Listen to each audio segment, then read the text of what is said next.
Hi friends, అందరూ ఎలా ఉన్నారు? ఇక్కడ చూడండి, అన్నీ బ్రతికి ఉన్న వెంట్రకాయలు. అవి తాడుతో ఆ పెద్ద పెద్ద గిట్లు అయితే కట్టేసారు, అయినా చిన్న గిట్లతో నిలబట్టలేదు, పరుగులు తీస్తూ ఉన్నాయన్నమాట.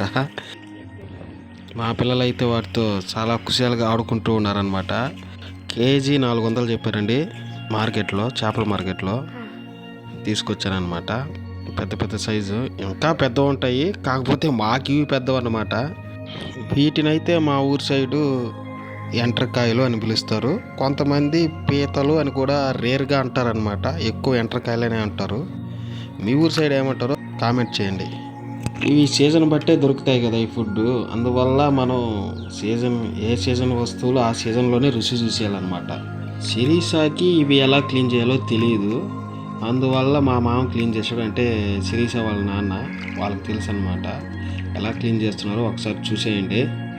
ఎప్పుడు చేపలు చికెన్ అప్పుడప్పుడు ఎప్పుడో రేర్, అంటే సీజన్ బట్టి వస్తాయి కాబట్టి అందుకే కనబడ్డమే తీసుకొచ్చేసాను అనమాట.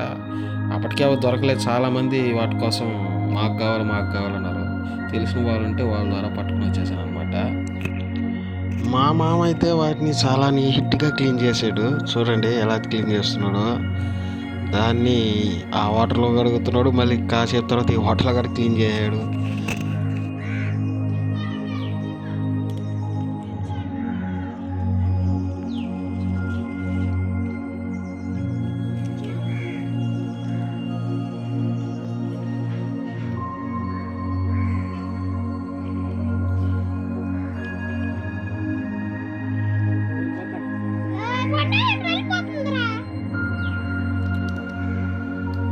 మొత్తానికైతే ఎంట్రకాయలు అయితే క్లీనింగ్ అయితే అయిపోయింది.